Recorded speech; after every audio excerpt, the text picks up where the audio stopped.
Hola chicos, esta noche nos vamos al lugar más peligroso, más sucio y más sobrevalorado de toda la historia de América del Norte, el salvaje oeste. No el de las películas, no el de John Wayne con el sombrero perfecto y los dientes blancos. Hablo del oeste real, el de verdad, el que olía a caballo mojado y a whisky barato y a decisiones muy malas. Así que antes de que te pongas cómodo, tómate un segundo para darle like al video y suscribirte al canal. Pero solo si de verdad te gusta lo que hago aquí. Deja un comentario diciéndome desde dónde estás escuchando y qué hora es, porque de alguna manera siempre son las 2 de la mañana en algún rincón del mundo. Ahora apaga esas luces, enciende un ventilador para ese ruido suave de fondo y métete bien bajo las cobijas, preferiblemente cobijas que no tengas que compartir con 5 desconocidos y un perro con pulgas. Porque esta noche vas a necesitar toda esa comodidad para contrastarla con lo que está a punto de pasar. Hagamos una pausa un momento. ¿Alguna vez te has preguntado cómo era en realidad vivir en el salvaje oeste? ¿Había tanto duelo al mediodía como en las películas? ¿O la mayoría de la gente simplemente evitaba salir a esa hora porque hacía un calor infernal? ¿Qué comían los vaqueros cuando llevaban 3 semanas sin ver un pueblo? ¿Cómo se bañaba alguien que pasaba meses enteros en el desierto sin acceso a agua caliente, ni fría ni de ningún tipo? ¿Realmente dormían en el suelo junto a una fogata romántica bajo las estrellas, o era más bien en el suelo con piedras en la espalda y escorpiones en los zapatos? Sobrevivirías una sola semana sin tu teléfono, sin mapas, sin antibióticos y con una pistola que a veces funcionaba y a veces simplemente no. Durarías un día entero sin que alguien te robara el caballo, te estafara en el póker o te disparara por error. Y ahora, felicidades, acabas de despertar en el año 1876 en algún punto entre Kansas y el infierno. No tienes GPS, no tienes seguro médico. Tienes una muda de ropa, una cantimplora que huele raro y la inquietante sensación de que alguien ya te está mirando fijamente desde el otro lado de la calle. Buena suerte. Abres los ojos y lo primero que sientes no es el suave calor de una cobija, sino el frío húmedo de la tierra, que ha pasado las últimas 6 horas robándole el calor a tu cuerpo con una eficiencia que francamente merece reconocimiento. No hay alarma, no hay olor a café recién hecho.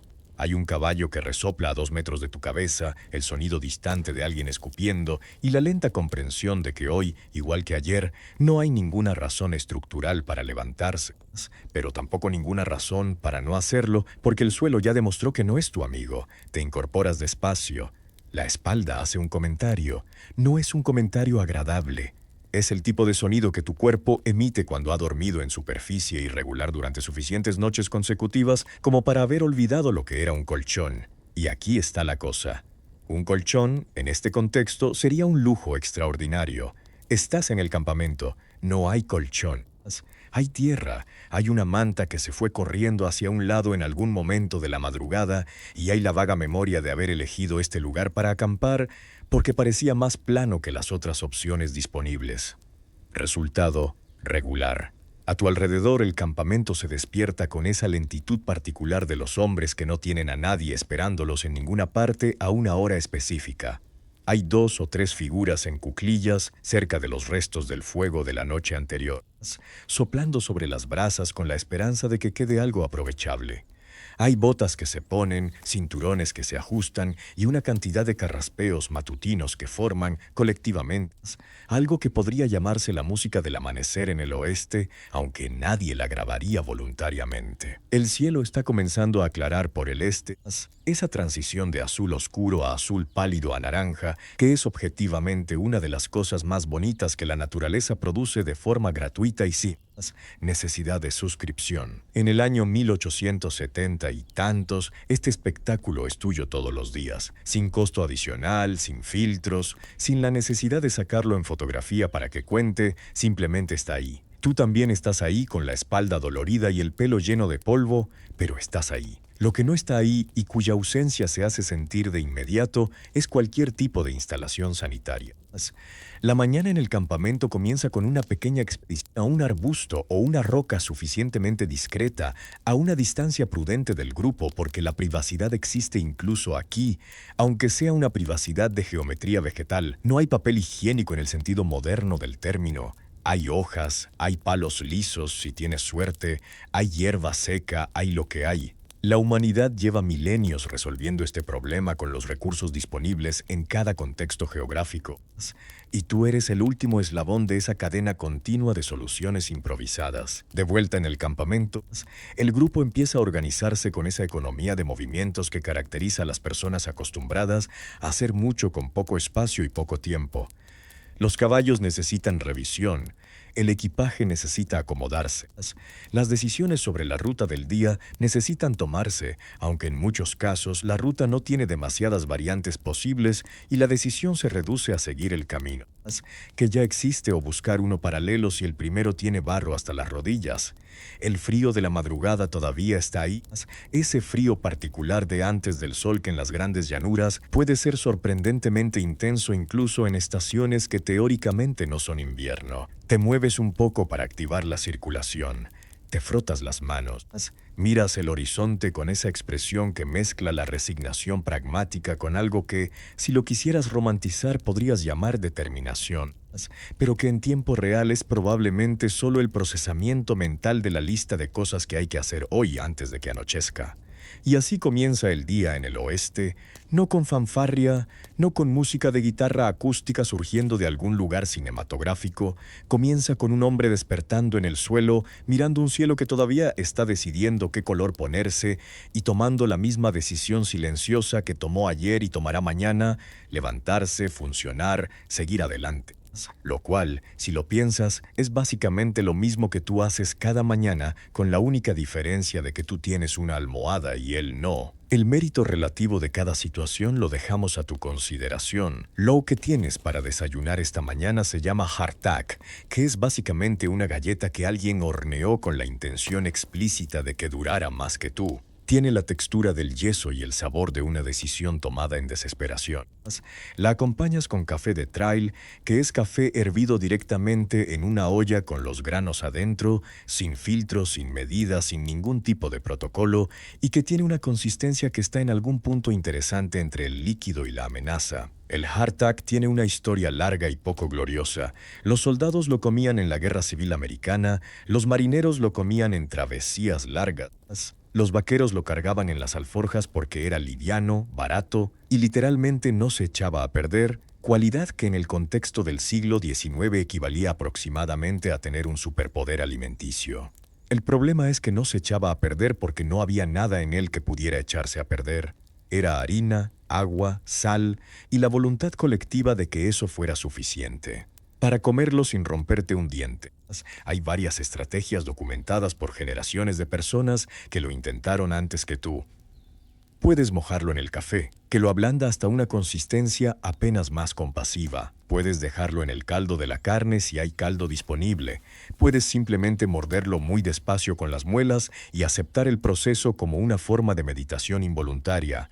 O puedes hacer lo que mucha gente hacía, que era golpearlo primero contra algo duro para quebrarlo en trozos más pequeños y esperar que el cerebro interpretara los fragmentos como algo más apetecible que la pieza entera. El cerebro generalmente no cooperaba. El café de trail es una historia aparte. El procedimiento estándar era hervir agua en una olla, agregar granos de café molidos o a veces enteros, dejar hervir y luego servir, sin filtro, sin colador, con los granos flotando o hundiéndose según su densidad y sus propias inclinaciones. Una técnica popular para clarificarlo era agregar un poco de agua fría al final del proceso, lo cual supuestamente hacía que los granos se fueran al fondo. Funcionaba con frecuencia irregular. El resultado era un café muy fuerte, muy caliente y con una textura en el último sorbo que conviene no examinar con demasiado detalle. Si el campamento tenía suerte o si el vaquero cocinero del grupo había conseguido provisiones en el último pueblo, el desayuno podía expandirse. Tocino salado, que en el contexto de la época significaba carne de cerdo curada con una cantidad de sal diseñada para preservarla bajo cualquier temperatura registrada en el continente norteamericano. Frijoles que habían estado remojando desde la noche anterior. Harina de maíz convertida en algo parecido a una tortita si había suficiente grasa en el sartén. Estos complementos elevaban el desayuno del oeste a algo que con buena voluntad podría llamarse una comida completa, aunque los criterios de completitud eran generosos. Lo que no había era fruta fresca, ni vegetales crudos. ni ninguno de esos elementos que hoy en día constituyen lo que un nutricionista describiría como un desayuno balanceado. Los vaqueros en ruta larga desarrollaban deficiencias nutricionales que eran básicamente garantizadas por la estructura de la dieta disponible, el escorbuto, la enfermedad causada por deficiencia de vitamina C, era una preocupación real en viajes largos sin acceso a fuentes frescas de esa vitamina, aunque en tierra había más oportunidades de encontrar plantas comestibles que en alta mar. Come sentado en el suelo o sobre una roca o directamente de pie, porque sentarse en el suelo otra vez, después de haber dormido en el suelo, requiere un nivel de compromiso emocional con el suelo que no todo el mundo tiene a primera hora de la mañana. El desayuno dura lo que tiene que durar, que no es mucho, porque no hay razón para prolongar una experiencia culinaria que no está ofreciendo motivos para ser prolongada. Terminas el café, que en los últimos 2 centímetros del vaso tiene una textura que preferirías no identificar, guardas lo que queda del hardtack porque se necesitará más tarde. Y así concluye el desayuno del vaquero. Nutritivo en el sentido mínimo viable del término, satisfactorio en ningún sentido del término, pero caliente, que en las mañanas frías del oeste es un argumento que no conviene desestimar. Antes de hacer cualquier cosa por ti mismo esta mañana, tienes que ocuparte de tu caballo. Porque en el oeste de 1870 y tantos, un caballo no es un lujo, ni una mascota, ni un símbolo de estatus. Es tu coche, tu GPS, tu plan de escape, tu seguro de vida y tu única forma realista de no morir de deshidratación en medio de ninguna parte. Y a diferencia de tu coche, este requiere atención diaria, emocional y logística, y a veces te muerde.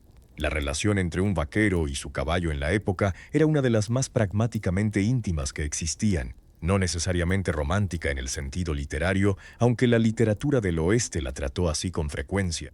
Más bien funcional, con capas de interdependencia que hacían que el bienestar del animal fuera directamente proporcional al bienestar del humano. Un caballo sano y bien cuidado significaba movilidad, trabajo, seguridad. Un caballo enfermo o mal cuidado significaba estar a pie en el oeste, que era una posición tan poco envidiable que tiene su propio vocabulario de historias trágicas. Lo primero que haces al despertar es revisar a tu caballo. Verificas que haya pasado la noche sin problemas, que las ataduras estén intactas, que no haya cojera ni signos de angustia. Los caballos pueden desarrollar problemas rápidamente y en el campo la detección temprana marca la diferencia entre un animal que puede trabajar y uno que no puede. Revisas los cascos, porque las piedras, las ramas o la tierra compactada pueden crear problemas que el caballo no puede comunicarte verbalmente, pero que se hacen evidentes en cómo caminas y prestas atención. Luego viene el almohazado, que es el proceso de cepillar al animal con ese cepillo de cerdas duras que sirve para quitar el sudor seco, el polvo, la suciedad y los enredos del pelo. No es solo cuestión de estética. Un caballo con la piel limpia tiene menos probabilidades de desarrollar irritaciones bajo la silla, que es el equivalente equino de una llaga de presión, y que puede inutilizar al animal en un tiempo sorprendentemente corto. El almohazado también es una forma de comunicación táctil entre el jinete y el animal, una interacción física diaria que los buenos jinetes usaban para evaluar el estado general del caballo y establecer confianza. El precio de un buen caballo en la época era considerable en términos relativos. Un caballo de trabajo decente podía costar entre 15 y 40 dólares, cuando el salario mensual de un vaquero era de 20 a 40 dólares. Es decir, en algunos casos tu caballo valía lo mismo que un mes entero de trabajo. Un caballo robado era una pérdida económica devastadora, que explica en parte por qué el robo de caballos era tratado con una severidad que hoy podría parecer desproporcionada.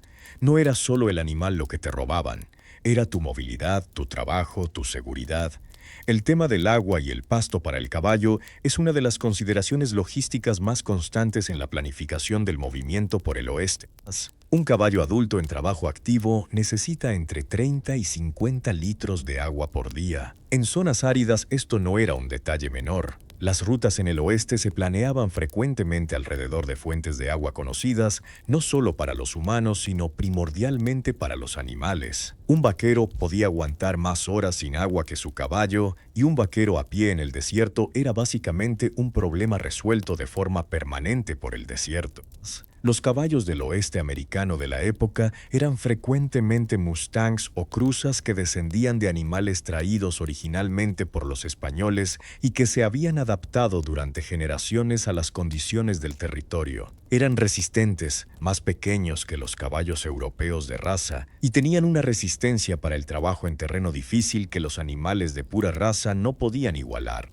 No eran particularmente veloces en distancias largas comparados con razas especializadas, pero podían funcionar durante horas con alimentación y agua mínimas, que era exactamente lo que el contexto requería.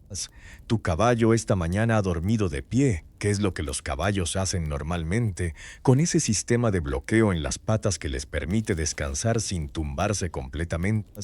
Te mira mientras lo almohazas con esa expresión equina de absoluta inescrutabilidad que podría significar gratitud o podría significar indiferencia profunda.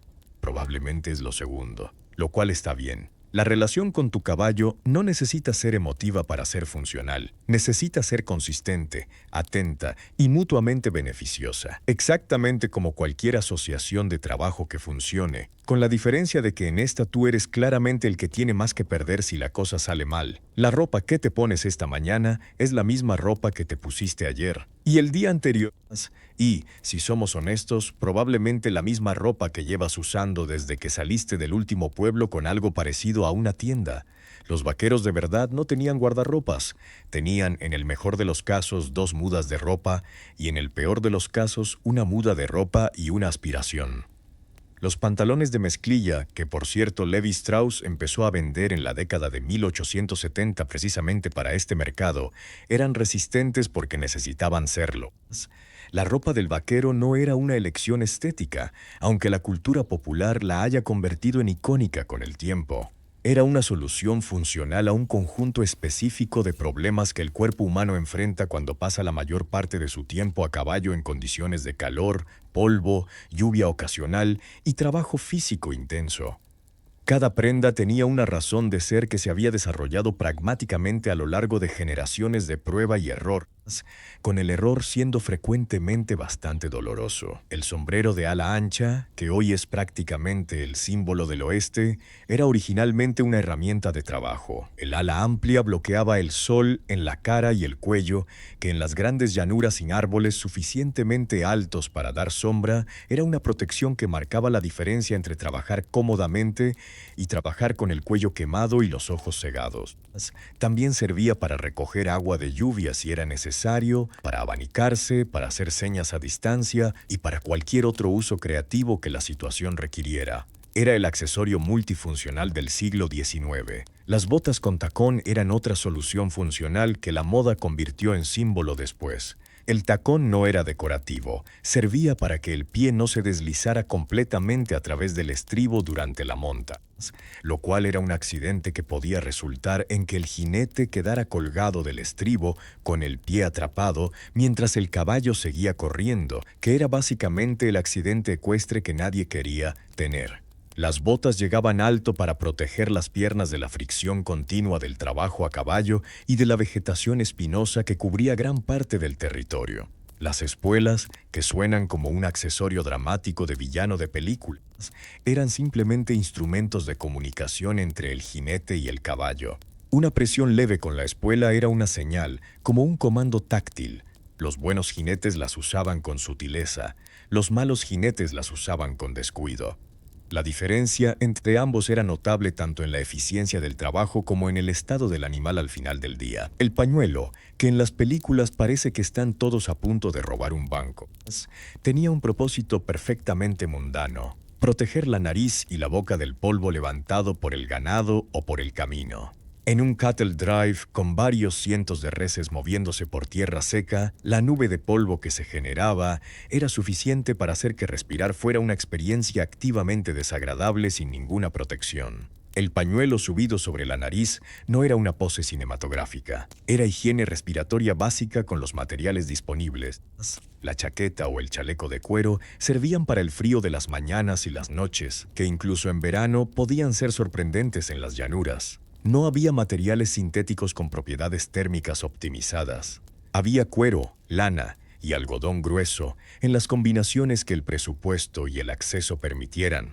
La ropa del vaquero se remendaba repetidamente porque no había razón para desecharla cuando podía seguir funcionando con un parche aquí y una costura reforzada allá. Y así te vistes esta mañana, con prendas que acumulan días de uso, que tienen el olor característico del trabajo y del camino, que están ligeramente rígidas por el sudor seco y el polvo incorporado en el tejido.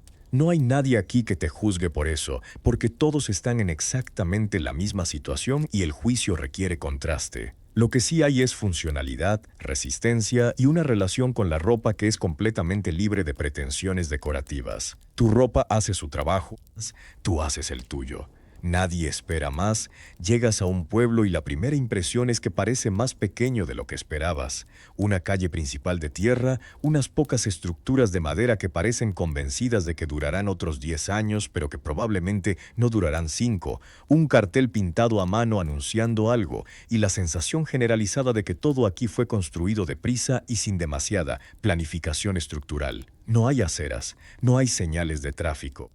Hay barro o polvo, dependiendo de cuándo llovió por última vez, y en ambos casos hay un olor que es difícil de describir pero fácil de recordar. Los pueblos del oeste en la segunda mitad del siglo XIX eran con frecuencia entidades muy recientes. Algunos tenían 5 años de existencia, algunos tenían 2, algunos no llegarían a tener 10 porque la razón económica que los había creado desaparecería o se movería a otro lugar y el pueblo sencillamente dejaría de tener sentido y se vaciaría gradualmente hasta convertirse en lo que hoy llamamos un pueblo fantasma.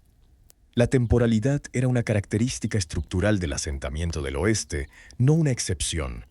La calle principal, que frecuentemente era la única calle que el pueblo consideraba principal, concentraba todos los servicios esenciales en una secuencia que respondía a una lógica muy pragmática. La tienda general primero, porque era donde se conseguía lo que el cuerpo necesitaba para funcionar. El salón en algún punto prominente, porque era donde el dinero circulaba con mayor velocidad. La oficina del sheriff, que servía como recordatorio de que había al menos algún tipo de estructura social operando. La herrería, porque sin herrero los caballos no podían mantenerse en condiciones de trabajo. Y el hotel, que era el último recurso de las personas que necesitaban un techo y no tenían otra opción. Las fachadas de los edificios del oeste tenían esa característica arquitectónica de los frentes más altos que el edificio real, esos parapetos de madera que hacían que una construcción de un solo piso pareciera tener 2 desde la calle. No era una ilusión diseñada para impresionar. Era espacio para poner el nombre del negocio en letras grandes visibles desde lejos y tal vez una aspiración colectiva de que el pueblo pareciera más establecido y permanente de lo que actualmente era. La gente que encuentras en la calle tiene esa calidad particular de los habitantes de lugares donde todo el mundo conoce a todo el mundo, que es a la vez reconfortante e intensa. Las miradas de desconocidos en un pueblo pequeño del oeste no eran necesariamente hostiles, aunque el cine haya construido esa narrativa. Eran evaluativas. En un pueblo donde podías saber el nombre de cada residente, un forastero era una variable nueva en una ecuación conocida.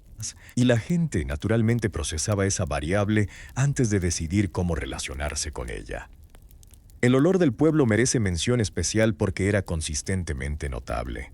Los caballos amarrados a los postes de la calle principal producían de forma continua y democrática lo que los caballos producen continuamente, y sin sistema de alcantarillado ni recolección regular de residuos, esto se acumulaba de manera que el clima magnificaba en temperaturas altas. Añade el humo de las chimeneas, el olor del cuero y del metal caliente de la herrería, los olores de la cocina del salón o del comedor y el olor de varios cuerpos humanos en distintas fases de higiene personal, y obtienes un perfume ambiental que era completamente normal para la época y que hoy sería considerado inadmisible en cualquier contexto público. La vida social del pueblo transcurría en la calle con una naturalidad que los entornos urbanos modernos han perdido casi completamente.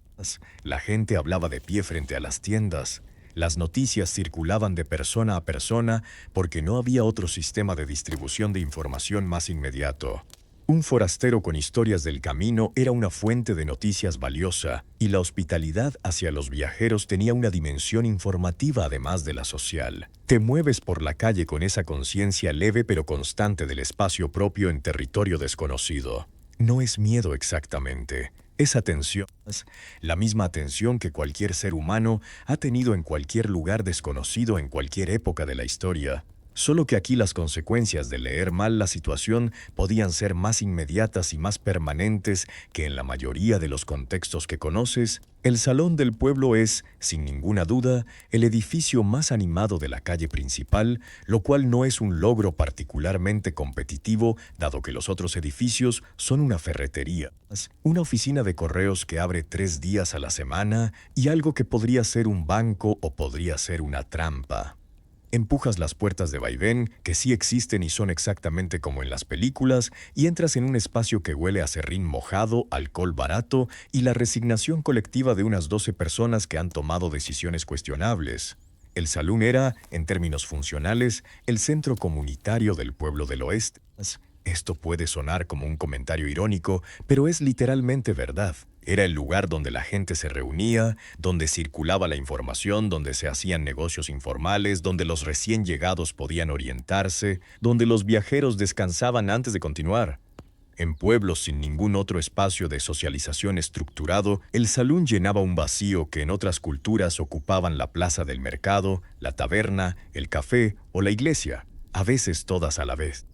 La barra del salón era frecuentemente un tablón de madera sobre 2 barriles o una construcción más elaborada si el propietario había invertido en la imagen del establecimiento. Detrás de la barra había botellas de formas y tamaños variables, no todas con etiqueta, no todas con contenido claramente identificado. El barman era generalmente una figura que combinaba las funciones de sirviente, confidente, árbitro de disputas menores y repositorio de información local. Sabía quién había llegado recientemente, quién debía dinero a quién y qué negocios estaban en marcha. Era el nodo central de la red social del pueblo. El mobiliario era funcional y variable. Mesas de madera con marcas de vasos y de navajas y de lo que sea que haya pasado antes que tú llegaras. Sillas que habían sobrevivido una cantidad indeterminada de altercados y que lo mostraban en su estructura. En algún rincón podía haber un piano, que si existía era uno de los instrumentos más trabajados del pueblo, tocado por alguien con habilidades variables, pero con una energía y un repertorio suficientes para mantener el ambiente en marcha durante las noches largas. Los saloons del oeste también tenían habitaciones en la planta superior, frecuentemente. Las funciones de esas habitaciones variaban según el establecimiento, desde alojamiento básico para viajeros hasta servicios de entretenimiento de naturaleza más diversa. La línea entre un salón, un hotel modesto y un burdel de bajo perfil era en muchos pueblos pequeños bastante permeable, no por falta de moral, sino por la simple economía de los espacios disponibles y los servicios que el mercado demandaba. Las peleas en el salón existían y eran más frecuentes que en la mayoría de los entornos públicos actuales, pero eran menos letales de lo que el género cinematográfico sugiere. Muchas terminaban en golpes y magulladuras sin consecuencias permanentes. Las que escalaban a armas de fuego eran noticia precisamente porque no eran cotidianas. Un pueblo que tuviera un tiroteo en el salón cada semana quedaría despoblado en un mes. La violencia existía, era real, pero tenía una frecuencia y una escala que el cine ha magnificado considerablemente por razones narrativas completamente comprensibles. Hay algo curiosamente igualitario en el Salón del Oeste que vale la pena notar. En un espacio donde el dinero que traías era el principal criterio de bienvenida, la jerarquía social del mundo exterior se disolvía parcialmente. El ganadero rico y el vaquero sin un centavo podían estar sentados a mesas adyacentes sin que nadie pensara que eso requería comentario. El alcohol, el juego y el entretenimiento eran niveladores sociales en un sentido que los espacios públicos más formales no permitían. Eso no lo convertía en un lugar idílico de igualdad. Lo convertía en un lugar donde las reglas eran distintas a las del exterior, lo cual era exactamente parte de su atractivo permanente. Te sientas con un vaso en la mano y miras alrededor. La tarde está avanzando. La luz entra sesgada por las ventanas con sus cortinas que tienen ambiciones de color, pero cuyos años de polvo y humo han convertido en un tono neutro indefinido. El murmullo de las conversaciones llena el espacio con esa cadencia particular que tienen los lugares donde la gente habla de negocios reales mezclados con historias probablemente exageradas. Y en este momento específico, con un vaso entre las manos y la espalda apoyada en la silla, estás haciendo exactamente lo que se supone que debes hacer aquí.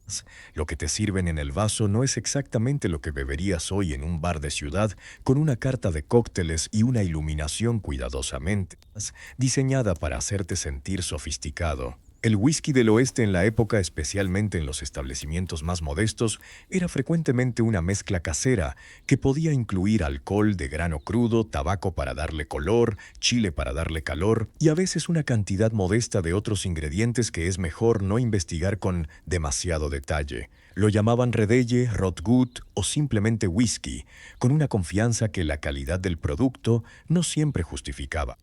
Los nombres populares que se le daban a este tipo de bebida eran en sí mismos pequeñas obras de honestidad descriptiva. Rotgut sugería algo sobre el efecto en los órganos internos. Red Eye hacía referencia a lo que le pasaba a los ojos del consumidor después de cierta cantidad. Coffin Varnish, barniz de ataúd, era otra denominación que combinaba poéticamente el destino posible del bebedor con la consistencia del producto. Tarantula Juice, Tangle Leg, Snake Water.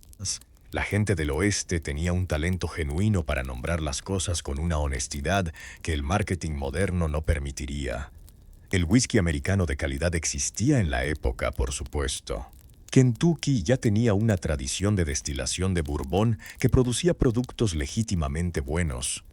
El problema era que ese whisky de calidad se quedaba en los establecimientos de las ciudades grandes y en las mesas de los que podían pagarlo. Lo que llegaba a los saloons de los pueblos pequeños del oeste era frecuentemente producto de destilación local, diluido para aumentar el volumen, adulterado para mejorar el color o el sabor según los estándares muy flexibles del fabricante y vendido a precios que reflejaban su origen más que su calidad. El precio estándar de un vaso de whisky en un salón del oeste era aproximadamente 10 centavos, que en el contexto del salario vaquero de la época era una fracción accesible de un día de trabajo. Esto tenía el efecto práctico de que el alcohol era económicamente disponible para prácticamente cualquier hombre con empleo, lo cual explicaba en parte por qué el consumo era tan notable como para convertirse en uno de los rasgos definitorios de la cultura del oeste en el imaginario popular. La cerveza también estaba disponible cuando el pueblo era suficientemente grande o suficientemente cercano a una fuente de suministro. La cerveza de la época no tenía refrigeración confiable, lo que significaba que la calidad era variable dependiendo de cuándo había llegado el último envío y cómo había sido almacenada. Una cerveza en condiciones en un salón del oeste era un pequeño lujo. Una cerveza en malas condiciones era otra categoría de experiencia completamente distinta y conviene no precisar más. El consumo de alcohol en el oeste tenía una función social que iba más allá del efecto del alcohol en sí. Beber con alguien era un gesto de buena fe, una señal de que no eras una amenaza inmediata, una forma de establecer contactos sin las formalidades que otros contextos requerían. Rechazar una ronda que alguien te ofrecía podía ser interpretado como un gesto de desconfianza o de hostilidad, dependiendo del contexto y de la personalidad de quien ofrecía. Estas convenciones sociales alrededor del alcohol eran conocidas y respetadas con una seriedad que su naturaleza informal no hacía menos real. El efecto de varias rondas de whisky de calidad cuestionable en un estómago que ha desayunado hardtack y café de granos a las 5 de la mañana es, como podrías imaginar, notable. Los problemas que se originaban en los saloons del oeste frecuentemente tenían menos que ver con la maldad intrínseca de los participantes y más que ver con la combinación química de alcohol fuerte, estómagos vacíos, situaciones tensas preexistentes y armas al alcance de la mano. La receta producía resultados predecibles con una frecuencia estadística que cualquier administrador de riesgos moderno habría señalado como alarmante. Dejas el vaso sobre la mesa y sientes el calor que sube desde el estómago con esa gradualidad particular del alcohol de graduación incierta. Afuera el sol empieza su descenso y la luz del salón adquiere ese tono ambarino de las últimas horas de la tarde que hace que todo parezca un poco más cinematográfico de lo que probablemente es. Alguien al fondo está tocando el piano con más entusiasmo que precisión, pero el ritmo es reconocible y eso es suficiente. Por este momento, en este lugar específico la cosa funciona. En algún momento de la tarde, si te queda suficiente tiempo en el salón, acabarás sentado en una mesa de póker. No porque seas un jugador experto ni porque tengas dinero de sobra, sino porque en un pueblo sin televisión, sin internet, sin ningún tipo de entretenimiento estructurado más allá de mirarse unos a otros, las cartas son la actividad social por excelencia. La mesa es una madera llena de marcas, los naipes están gastados y posiblemente marcados, y los hombres que tienes enfrente tienen expresiones que revelan exactamente nada sobre lo que piensan. El juego de cartas en el oeste americano del siglo XIX no era solo entretenimiento, era una industria. Había jugadores profesionales que se ganaban la vida viajando de pueblo en pueblo, sentándose en mesas con viajeros y locales, y ganando con una consistencia que tenía más que ver con habilidad y práctica continua que con suerte, aunque el vocabulario que usaban frecuentemente mencionaba la suerte, con más prominencia que la habilidad por razones comprensibles de relaciones públicas. El póker era el juego dominante, aunque no el único. El monte, que era un juego de origen mexicano muy popular especialmente en el suroeste, era otra opción frecuente. El faro era otro juego de mesa que gozaba de popularidad considerable. Cada juego tenía sus propias reglas, sus propias estrategias y sus propias formas de trampa específicas que los jugadores veteranos conocían en ambos lados de la mesa. Las trampas en el juego del oeste son un tema que la historia ha documentado con cierta abundancia porque sus consecuencias frecuentemente llegaban a los registros públicos de una manera que las partidas limpias no lo hacían. Naipes marcados con pequeñas incisiones en los bordes, perceptibles al tacto pero no a la vista. Naipes marcados con tinta casi invisible visible con luz específica, dados cargados, mecánicas de barajado que mantenían ciertas cartas en posiciones predecibles para el barajador. El repertorio de irregularidades era amplio y su detección era un arte en sí mismo. Ser descubierto haciendo trampa en una partida de cartas del oeste era, en el mejor de los casos, una experiencia humillante y costosa. En el peor de los casos, era el tipo de descubrimiento que precipitaba una violencia inmediata que los presentes observaban con la resignación de alguien que ya sabe cómo termina. Esta historia particular, la ausencia de mecanismos legales inmediatos y confiables hacía que la justicia en estas situaciones fuera frecuentemente aplicada en el momento y en el lugar, con la precisión emocional y la imperfección procesal que eso implica. Un jugador profesional de verdad en la época, los llamaban gamblers o tin horns dependiendo de la reputación, era una figura que cultivaba deliberadamente una imagen y una reputación. La ropa cuidada en un contexto donde nadie más la cuidaba era un señal de identidad. La calma demostrada en situaciones de tensión era otra. La habilidad genuina en el manejo de naipes, que requería práctica de horas diarias, era el componente técnico. Y la capacidad de leer a las personas, de identificar los patrones de comportamiento que revelaban información sobre la mano, era el componente que separaba a los buenos de los mediocres. Tú no eres ninguno de esos. Eres alguien con suficiente dinero para comprar fichas y suficiente curiosidad para ver qué pasa. Lo que pasa, estadísticamente, es que pierdes con una consistencia que la esperanza matemática del juego garantiza para el jugador sin experiencia. No dramáticamente, no de golpe, sino gradualmente, mano a mano, con esa cadencia lenta que hace que en cada momento parezca que la siguiente mano podría revertir la tendencia, y que en el agregado resulta en que llegas al final de la tarde con menos de lo que llegaste al principio. Doblas las fichas restantes en el bolsillo, asientes a los demás jugadores con esa inclinación de cabeza que significa tanto cortesía como adiós y te retiras de la mesa.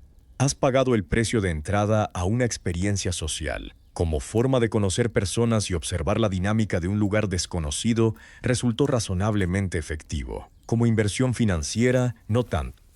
Pero en el oeste la distinción entre entretenimiento y pérdida era frecuentemente más borrosa de lo conveniente, y todos los que se sentaron contigo esta tarde sabían eso antes de que se repartiera la primera mano. En algún punto de tu visita al pueblo te cruzarás con el sheriff, que es la figura de autoridad local y que tiene una placa de metal y una cantidad variable de poder real dependiendo de cuánta gente en el pueblo lo respete estas semanas. El sistema legal del oeste no era exactamente lo que hoy llamaríamos robusto. No había juzgados en cada pueblo. No había abogados disponibles en todos lados. Había un hombre con una placa, un calabozo con una cerradura de calidad cuestionable y una serie de normas no escritas que todo el mundo conocía, pero que nadie había documentado formalmente. El cargo de sheriff en los pueblos del oeste era electivo en la mayoría de los territorios organizados, lo cual introducía una dimensión política en la aplicación de la ley que complicaba la cosa de manera interesante. El sheriff debía su posición a los votos de la comunidad, lo que significaba que sus decisiones sobre a quién arrestar y por qué tenían consecuencias electorales además de legales. Un sheriff que arrestaba al ganadero poderoso, que empleaba a un tercio del pueblo, tenía un horizonte electoral considerablemente más complicado que uno que se concentraba en personas con menos influencia local. Los límites jurisdiccionales en el oeste eran a veces confusos, de manera que facilitaba creativamente la evasión legal. Un forajido que cruzaba del territorio de un condado al de otro podía encontrarse en una zona donde la autoridad del sheriff que lo perseguía no alcanzaba formalmente. Los marshals federales tenían autoridad más amplia, pero eran pocos y sus áreas de responsabilidad eran enormes. La cobertura efectiva de la ley en grandes extensiones del oeste era, en términos prácticos, bastante intermitente. El calabozo del pueblo, cuando existía como estructura separada, era frecuentemente una construcción de madera con una o dos celdas, cerraduras de hierro de calidad variable y el nivel de seguridad que eso sugiere. Las fugas de cárceles del oeste eran lo suficientemente comunes como para no ser excepcionales. A veces con ayuda exterior, a veces simplemente porque la estructura física no ofrecía la resistencia que la función requería. La permanencia en el calabozo era frecuentemente cuestión de horas o días, no de semanas, porque la logística de mantener prisioneros a largo plazo en esas condiciones era complicada. La pena capital existía en el oeste y se aplicaba, pero el proceso para llegar a ella variaba considerablemente según el lugar y las circunstancias. Los juicios formales en circuitos judiciales que recorrían el territorio con jueces itinerantes eran la norma legal, pero el tiempo entre el crimen y el juicio podía ser muy largo, y en algunos casos la comunidad tomaba decisiones extrajudiciales que el sistema formal no había tenido tiempo de procesar. El linchamiento era una realidad del oeste que la historia tiende a mencionar en términos eufemísticos, pero que representaba una falla sistemática del Estado de Derecho, con consecuencias que recaían desproporcionadamente sobre personas ya marginadas. Hay un concepto del oeste que las películas han presentado como romanticismo y que en realidad era más bien una necesidad, la idea de que el individuo resolvía sus propios problemas, no porque fuera una filosofía cultural adoptada voluntariamente, sino porque los mecanismos institucionales para resolver problemas eran escasos, lentos, o directamente inaccesibles dependiendo de quién eras y dónde estabas. La autodefensa no era una postura ideológica en el oeste. Era con frecuencia la única opción disponible con el tiempo que la situación permitía. El sheriff que te encuentras esta tarde en la calle principal es un hombre de mediana edad con un aspecto que sugiere que ha visto suficiente como para no asombrarse fácilmente y no tan suficiente como para haber dejado de preocuparse. La placa refleja el sol de la tarde con ese brillo discreto que tiene el metal bien pulido. Te mira con esa evaluación profesional que los hombres con su trabajo desarrollan, registra que eres nuevo, registra que no representas una amenaza inmediata, obvia, y sigue su camino. Ha tomado una decisión sobre ti basada en unos 2 segundos de observación. En el oeste eso era frecuentemente todo el tiempo disponible para tomar decisiones. Necesitas un lugar donde dormir esta noche y el pueblo tiene algo que se anuncia como hotel, que es una palabra que en el año 1870 y tantos significaba algo considerablemente más modesto que lo que significa hoy. Una habitación en un hotel del oeste podía ser un cuarto pequeño con una cama, o podía ser un espacio compartido con otros viajeros, o podía ser directamente un colchón en el suelo de una habitación que también albergaba a otras 3 personas que no conoces y cuyas intenciones son completamente desconocidas. El rango de establecimientos que se denominaban hoteles en el oeste era amplio hasta el punto de que la palabra perdía parte de su significado. En un extremo estaban los hoteles de ciudades más grandes como Denver o San Francisco, que para la época eran establecimientos genuinamente sofisticados con habitaciones privadas, servicio de comidas y en algunos casos instalaciones de baño que funcionaban. En el otro extremo estaban las pensiones de pueblos pequeños, donde el propietario había decidido que habitaciones para extraños eran una forma de ingresos adicional y cuya infraestructura reflejaba exactamente ese nivel de compromiso con el proyecto. La cama del Hotel del Oeste merecía consideración cuidadosa antes de usarla, no por prejuicio, sino por precaución informada. Los colchones de la época eran frecuentemente rellenos de paja, crines de caballo o algodón sin procesar, materiales que absorbían humedad con entusiasmo y que albergaban vida microscópica con una hospitalidad que el huésped humano no solía apreciar. Los piojos y las chinches eran compañeros de cama tan frecuentes en establecimientos de calidad media a baja que su presencia era esperada más que excepcional. Las sábanas, cuando las había, tenían una frecuencia de lavado que dependía enteramente de la diligencia del propietario. En establecimientos bien gestionados se lavaban regularmente. En otros, la definición de regularmente se estiraba de formas que conviene no precisar. La solución práctica que muchos viajeros adoptaban era traer su propia manta y usarlas del hotel como capa adicional en lugar de como ropa de cama en contacto directo, un gesto de pragmatismo higiénico que cualquier viajero moderno con sensibilidades similares podría apreciar. El precio de una habitación de hotel en el oeste era de aproximadamente 25 centavos a $1 por noche dependiendo del pueblo, el establecimiento y la disponibilidad. Una habitación privada era el extremo superior del rango, un espacio en una habitación compartida era el inferior. La diferencia de precio era sustancial en términos del presupuesto vaquero y muchos optaban por la opción más económica con la resignación de quien ya ha aprendido que en el oeste la privacidad es un lujo intermitente. Los ruidos de una noche en el Hotel del Oeste eran otra categoría de experiencias.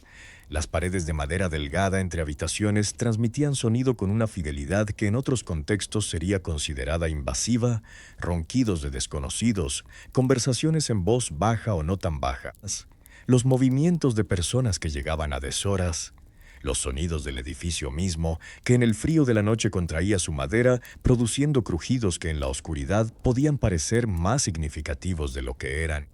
Una noche de hotel en el oeste no era una noche de recuperación total. Era un escalón apenas por encima del suelo que en el contexto era suficiente mérito para justificar el precio. Dejas las botas junto a la cama, que es un gesto de comodidad relativa en un contexto de comodidades relativas, y te recuestas sobre el colchón con la plena conciencia de que has pagado por estar aquí y que eso te da derecho a estar aquí y no a mucho más. La vela que te dieron en la recepción, si el establecimiento tenía ese nivel de hospitalidad, arde en el borde de la mesita con esa luz que oscila con cada corriente y que convierte las sombras en algo más animado de lo deseable a esta hora. La apagas. La oscuridad del cuarto es total, interrumpida apenas por el murmullo del pueblo que todavía no ha terminado su noche. Mañana habrá que levantarse temprano y habrá que hacer todo esto otra vez. Pero esta noche, al menos, hay un techo. Vamos a hablar de la higiene, porque hay que hablarla, aunque sea incómodo para todos. En el oeste de la segunda mitad del siglo XIX, la higiene personal no era lo que hoy consideraríamos básica. No porque la gente fuera ignorante o descuidada, sino porque el acceso al agua, especialmente agua caliente, era limitado, el tiempo era escaso y las prioridades eran, en orden, sobrevivir, comer, no que te roben el caballo y muy abajo en la lista, bañarse con jabón y agua caliente un martes por la tarde. El baño completo en el oeste, entendido como la inmersión total del cuerpo en agua con jabón, era un evento periódico y no una rutina diaria. En pueblos que tenían una bañería pública, que era un servicio que algunos barberos ofrecían junto con los cortes de pelo, el precio era aproximadamente 25 centavos por el uso de la tina, que incluía el agua calentada previamente y una cantidad limitada de jabón. La tina se usaba secuencialmente por varios clientes antes de que el agua fuera reemplazada, lo que significa que si no llegabas primero, estabas tomando un baño en agua que ya había conocido a varios desconocidos esa mañana. Lo cual, comparado con no bañarse en absoluto, era todavía una mejora neta en la situación. El jabón de la época era principalmente jabón de lejía, hecho de grasa animal y ceniza vegetal, con una consistencia y un olor que no tenían nada que ver con los jabones perfumados y glicerinados que hoy se venden en presentaciones artesanales a precios de pequeño lujo. Era efectivo en lo que hacía, que era básicamente separar la grasa y la suciedad de las superficies, pero no era una experiencia sensorial particularmente agradable ni un producto que invitara a su uso frecuente por razones recreativas. Para el día a día entre baños, la higiene se manejaba con lo que se tenía disponible. Un paño húmedo para la cara y las manos, que eran las partes del cuerpo más expuestas y más frecuentemente visibles, era el protocolo estándar cuando había agua disponible. El cuello, que acumulaba polvo y sudor con una eficiencia notable en el ambiente del oeste, era otra área de atención prioritaria. El resto del cuerpo recibía atención con la frecuencia que el acceso al agua y la energía disponible permitieran. Los dientes presentan un capítulo aparte en la historia de la higiene del oeste. El cepillo de dientes existía como objeto desde el siglo XV, pero su disponibilidad y uso regular en el oeste del siglo XIX era variable. La pasta dental comercial comenzó a aparecer hacia finales del siglo XIX, pero antes de eso la limpieza dental se hacía con polvo de carbón, bicarbonato cuando estaba disponible, o simplemente con un trapo. Los problemas dentales eran omnipresentes en la época, y el dolor de muelas era una experiencia tan universal que los remedios para él, de efectividad variable, eran uno de los productos más vendidos por los médicos itinerantes que recorrían el territorio. El cabello en el oeste masculino era otro tema.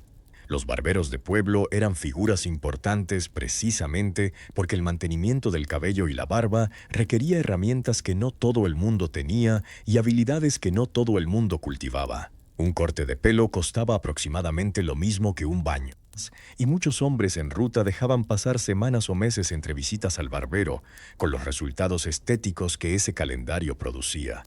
El bigote y la barba no eran solo una declaración de estilo en el oeste, eran con frecuencia el resultado natural de no haberse afeitado en 2 semanas porque el tiempo, el agua caliente y la navaja no habían estado disponibles simultáneamente. La ropa tenía su propia narrativa de higiene, que ya hemos tocado brevemente, pero que merece este recordatorio. Se lavaba con la misma frecuencia irregular que el cuerpo que la portaba, usando agua y el jabón disponible, y se secaba al aire o al sol con esa dignidad simple de la ropa tendida que no necesita ningún electrodoméstico para funcionar. En el campamento sin acceso a agua corriente, el lavado de ropa era directamente impracticable durante periodos largos. La ropa acumulaba su historia de uso en capas que el olfato podía, si se lo pedías, comenzar a narrar. Todo esto es para decirte que el olor promedio de una persona en el oeste del siglo XIX era un olor que el mundo moderno, con su acceso a agua caliente ilimitada, jabones especializados, desodorantes y cambios de ropa diarios, simplemente no experimenta. No era un olor de negligencia, era el olor natural de un cuerpo humano trabajando sin los recursos para neutralizarlo.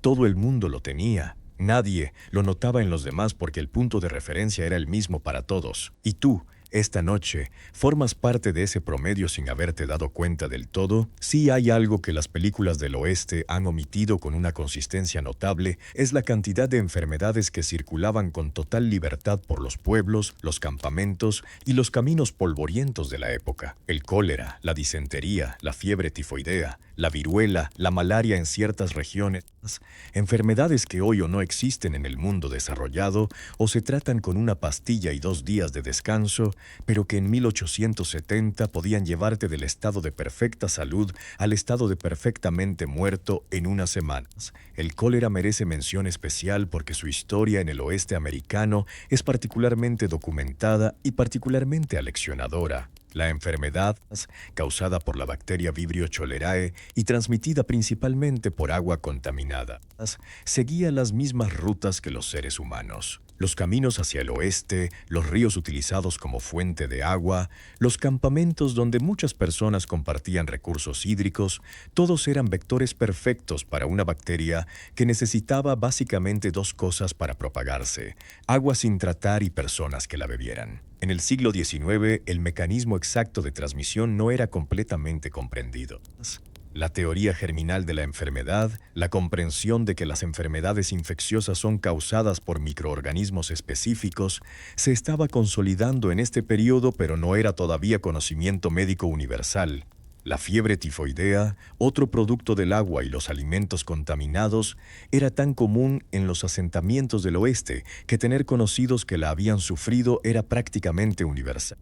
La mortalidad sin tratamiento era considerable y el tratamiento disponible era principalmente de soporte, mantener al paciente hidratado y con fiebre controlada, sin ningún agente antimicrobiano específico porque esos no existirían por décadas. La viruela era otra presencia constante. La vacuna contra la viruela existía desde finales del siglo XVIII, desarrollada por Edward Jenner, pero su disponibilidad y aplicación en el oeste era irregular.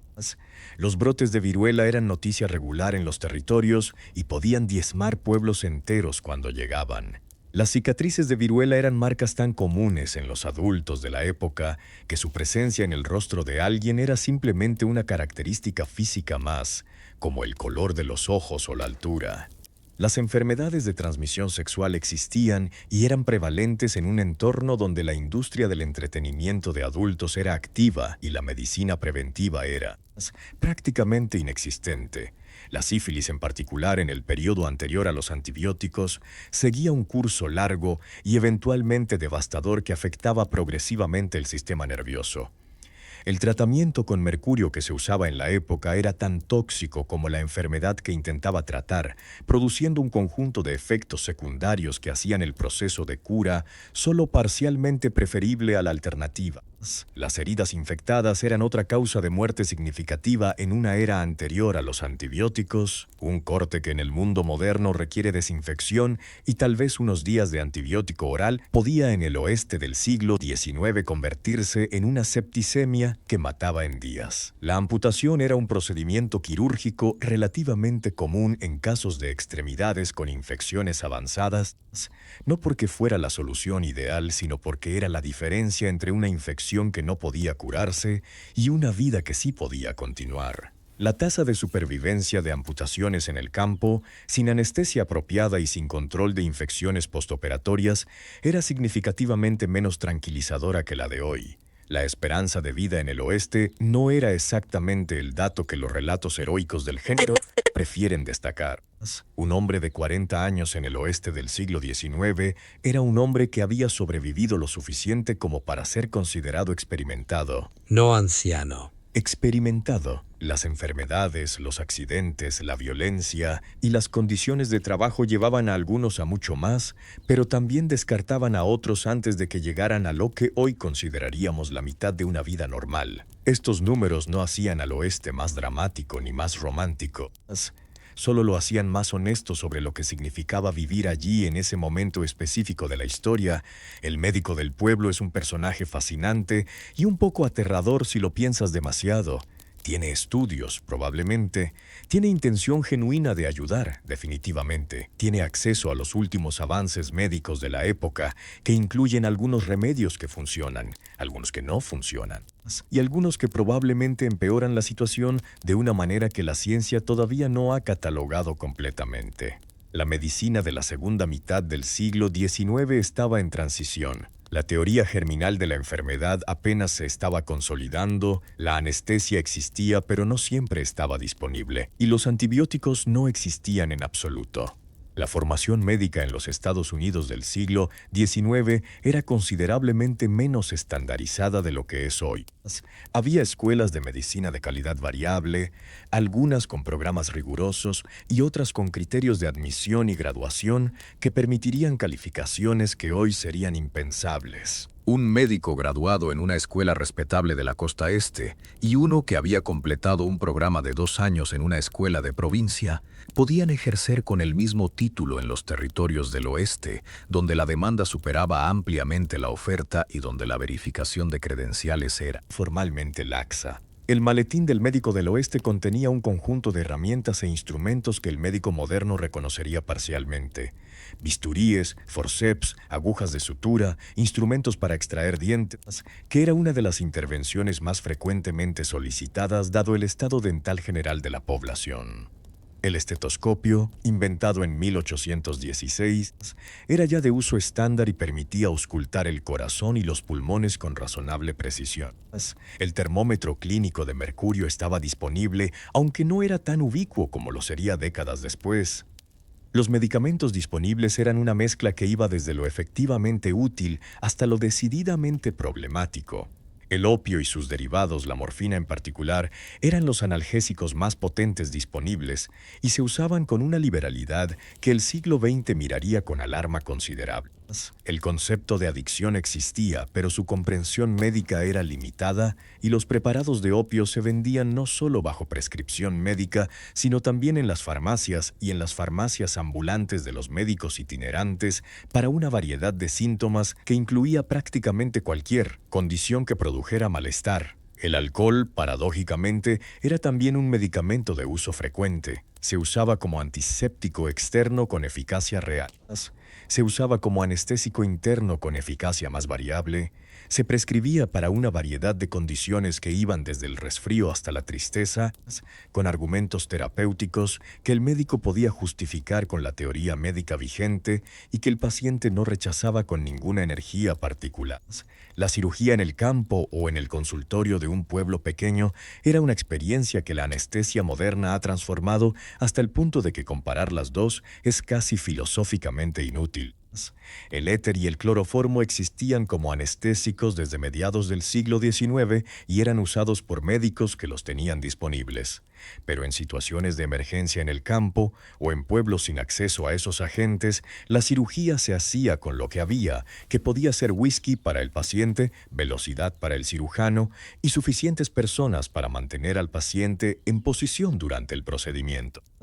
La velocidad quirúrgica era una habilidad valorada precisamente porque el tiempo de exposición al dolor era directamente proporcional a la duración del procedimiento. El médico del pueblo que te atiende esta tarde por ese rasguño que se está enrojeciendo más de lo conveniente, aplica un desinfectante que quema con una intensidad que parece excesiva para la herida en cuestión, venda con firmeza y te da instrucciones de mantenerlo limpio que en el contexto de cómo vives son más aspiracionales que prácticas. Te cobra 50 centavos, que es un precio razonable por los estándares locales, y te manda a casa con la advertencia de que si en 2 días está peor, vuelvas, lo cual, en el año 1870, es tan buena medicina como la que la época puede ofrecer. Si tienes suerte, el pueblo tiene algo que funciona como restaurante, que podría ser una habitación en la parte trasera de una tienda, o la cocina de alguien que decidió cobrar por sus servicios, o un comedor anexo al hotel que sirve las mismas 3 cosas todos los días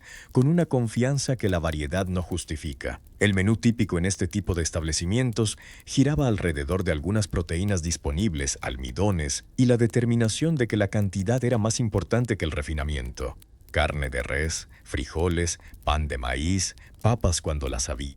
La carne de res era abundante en el oeste por razones directamente relacionadas con la industria que daba trabajo a gran parte de la región. El ganado era la economía, las reses que no completaban el viaje al mercado o las partes del animal menos cotizadas comercialmente terminaban frecuentemente en la cocina local. Esto significaba que en los pueblos cercanos a las rutas ganaderas, la carne era uno de los alimentos más accesibles, no el más caro.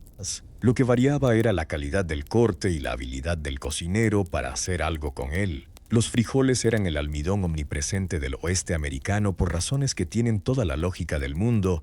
Eran baratos, duraban mucho en seco, eran nutricionalmente sólidos en términos de proteína vegetal y fibra, y podían cocinarse de formas suficientemente variadas para no resultar completamente monótonos, aunque en la práctica la variación era limitada. Frijoles hervidos con tocino, frijoles en caldo, frijoles refritos cuando había grasa disponible. El frijol del oeste era el equivalente gastronómico de la coma en una oración. Podías construir la cosa sin él, pero aparecía en casi todos lados de todas formas. El pan de maíz era otro pilar. La harina de maíz era accesible, la receta era simple y el resultado era suficientemente calórico para satisfacer el hambre de alguien que había estado trabajando físicamente toda la mañana. El pan de maíz del oeste no era la versión delicada y dulce que aparece en ciertos restaurantes modernos como acompañamiento decorativo. Era denso, sustancioso y cocinado en cualquier sartén disponible con la grasa que hubiera a mano, que podía ser manteca de cerdo, cebo de res o el residuo graso del tocino del desayuno. Las papas, cuando el pueblo tenía acceso a ellas, eran un lujo relativo que elevaba la percepción de la comida de manera desproporcionada a su costo. Hervidas, fritas en grasa animal o asadas en las brasas del fogón, las papas añadían una textura y un sabor que hacían la comida más interesante sin complicar significativamente la preparación. La distancia al siguiente aprovisionamiento determinaba con cuánta generosidad se servían en cada plato.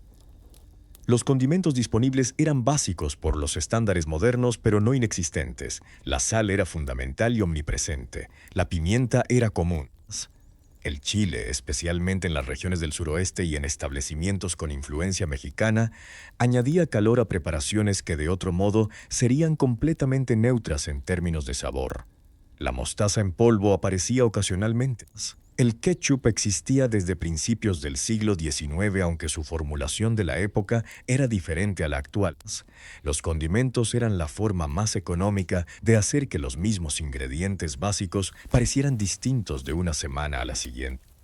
El café acompañaba prácticamente toda comida con la misma constancia con que el agua acompaña la vida. No había alternativas calientes populares. El té existía, pero era considerado por mucha gente del oeste como bebida de urbanitas del este, una distinción cultural que el género ha exagerado, pero que tenía algún fundamento en las preferencias reales de la época. El café era el lubricante social y funcional del oeste, consumido a cualquier hora, con cualquier comida y en cualquier cantidad que la resistencia gástrica permitiera. Comes en una mesa con otros dos desconocidos que comen en silencio con la concentración de personas que tienen hambre real. El plato delante de ti es simple, caliente y suficiente. No hay menú, no hay presentación artística, no hay ningún tipo de narrativa gastronómica alrededor de lo que estás comiendo. Hay proteína, carbohidrato y temperatura, que en el contexto del día que llevas es exactamente lo que necesitas y todo lo que razonablemente podías esperar. Hay una parte del oeste que no aparece en el intro de ninguna película del género, pero que está en cada kilómetro de ese paisaje, en cada pueblo construido sobre tierra que antes pertenecía a alguien, en cada ruta de ganado que cruzaba territorios que tenían nombres y dueños mucho antes de que llegara el ferrocarril. Los pueblos nativos americanos de las grandes llanuras, los Apache, los Comanche, los Sioux, los Cheyenne, estaban en el año 1870 en medio de uno de los conflictos más devastadores de su historia, despojados sistemáticamente de tierras, de recursos y de formas de vida que habían sostenido comunidades durante siglos. El periodo entre la Guerra Civil Americana y el final del siglo XIX es conocido históricamente como la Era de las Guerras Indias, que es un término que captura la violencia pero no la asimetría. El gobierno federal de los Estados Unidos tenía recursos militares, logísticos y demográficos que los pueblos nativos no podían igualar en el largo plazo. Las reservaciones, que eran la solución política propuesta por el gobierno, significaban en la práctica la concentración de pueblos que habían sido nómadas o seminómadas en territorios reducidos, frecuentemente en tierra que nadie más quería. con restricciones a sus formas tradicionales de obtener alimento y con una dependencia de suministros gubernamentales que llegaban con irregularidad y frecuentemente por debajo de los compromisos formalmente acordados. Los tratados entre el gobierno federal y los pueblos nativos americanos tienen una historia que merece atención directa.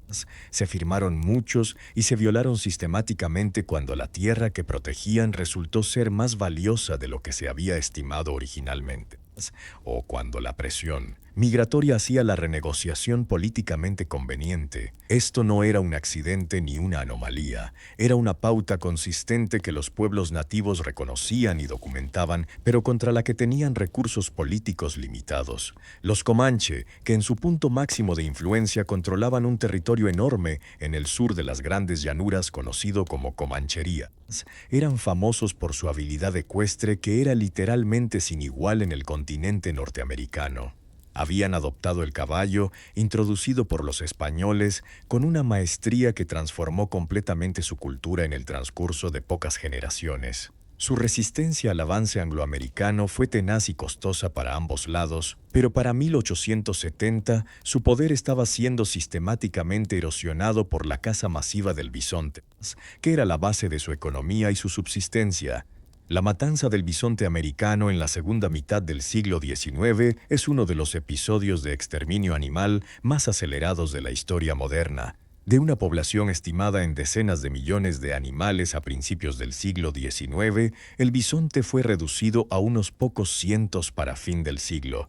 Los cazadores profesionales que vendían pieles a mercados del este, junto con el apoyo implícito y a veces explícito del ejército americano, que veía en la eliminación del bisonte una forma de eliminar la base económica de los pueblos de las llanuras, llevaron a cabo esta reducción con una eficiencia que no tenía precedente histórico. Para el vaquero o el viajero del oeste, en 1870, la presencia de pueblos nativos en el paisaje era una realidad que se procesaba de formas muy distintas dependiendo de quién eras, dónde estabas y qué historia personal y cultural traías contigo. Los encuentros podían ser comerciales y pacíficos, podían ser tensamente neutros, podían ser violentos en cualquier dirección. La narrativa de un oeste donde los nativos americanos eran simplemente el obstáculo en el camino del progreso blanco era exactamente eso, una narrativa construida con posterioridad y con propósitos que tenían más que ver con la justificación que con la descripción precisa de lo que ocurrió. Lo que ocurrió era complejo, fue violento en formas que afectaron desproporcionadamente a los pueblos que tenían menos poder institucional y dejó consecuencias que todavía son visibles en las comunidades nativas americanas contemporáneas. El salvaje oeste que las películas celebran fue construido sobre ese sustrato, y conocerlo no hace el paisaje menos impresionante ni las historias de supervivencia menos reales. Solo las hace más completas. Si hay un símbolo del oeste que no es un vaquero, ni un revólver, ni un sombrero de ala ancha, es el ferrocarril. El transcontinental quedó completado en 1869, apenas unos años antes de donde estamos ahora, y su impacto en la región fue el equivalente del siglo XIX a que de repente hubiera internet en todos lados. Lo cambió todo, aceleró todo, conectó todo y dejó a algunas personas mejor y a otras considerablemente peor. El ferrocarril traía bienes, traía personas, traía correo, traía noticias con un retraso de días en vez de semanas. La construcción del ferrocarril transcontinental fue una empresa de una escala que en su época era genuinamente sin precedente en el continente norteamericano. Dos compañías, la Union Pacific construyendo desde el este y la Central Pacific desde el oeste, se encontraron en Promontory Summit en Utah en mayo de 1869 para clavar el famoso clavo de oro que simbolizaba la unión de la red ferroviaria de costa a costa.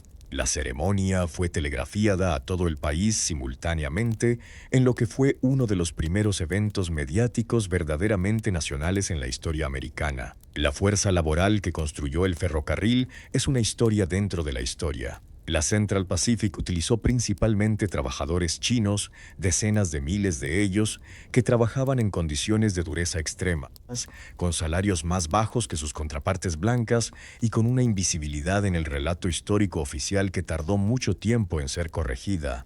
La Union Pacific utilizó principalmente veteranos de la guerra civil, inmigrantes irlandeses y trabajadores afroamericanos. Las condiciones de trabajo eran brutales en ambas empresas, con accidentes, enfermedades y violencia de variados orígenes. El impacto del ferrocarril en los pueblos del oeste fue transformador de forma casi inmediata.